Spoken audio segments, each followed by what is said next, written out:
DGISPR Ahmad शरीफ चौधरी ने कहा कि दहशतगर्दी के खिलाफ जंग पूरी कौम की जंग है। गुज़िश्ता साल दहशतगर्दी के खिलाफ कामयाब ऑपरेशन के लिए दहशतगर्द खुराज हैं, उनका दीन इस्लाम से कोई ताल्लुक नहीं और रियासत का दहशतगर्दी के खिलाफ वाज़ेह मौक़िफ़ है। हालिया प्रेस कॉन्फ्रेंस में DGISPR अहमद शरीफ चौधरी का कहना था कि रियासत दहशतगर्दी के खात्मे के लिए पुरअज़म है और दुनिया ने पाकिस्तान की दहशतगर्दी के खिलाफ इक़दामात को सराहा है। DGISPR का कहना है कि दोहा मुआहदे में तय हुआ था कि अफगान सरजमीन दहशतगर्दी के लिए इस्तेमाल नहीं होने दी जाएगी। दहशतगर्दी के बायस सियाहत का शोबा इन्हतात का शिकार है।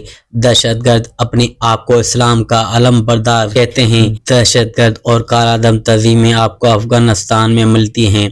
अफगानिस्तान खित्ते में दहशतगर्दी का बेसाफ ऑपरेशन बना हुआ है। अहमद शरीफ चौधरी ने कहा कि अमेरिका और इत्तेहादी अफवाज के इनखला में अफगान तालिबान का कोई किरदार नहीं।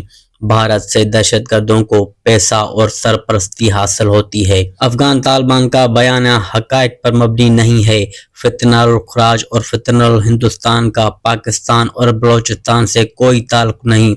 अफगानिस्तान में छोड़ा गया वो असला अब दहशतगर्दी के लिए इस्तेमाल हो रहा है। उनका कहना था कि हमारे लिए तमाम सियासी जमातें बराबर हैं जब वो पाकिस्तानी हैं।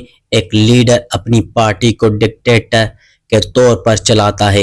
वो कहता था बातचीत करो। उस वक्त के DGISI कहाँ हैं? उनको सियासत के लिए इस्तेमाल किया गया। उन्होंने कहा कि कौम का एक ही बाप है, कायदे आज़म। ये नया बाप लेकर आ गए थे। ये जिस चीज के पीछे पड़ जाता है तो पड़ जाता है।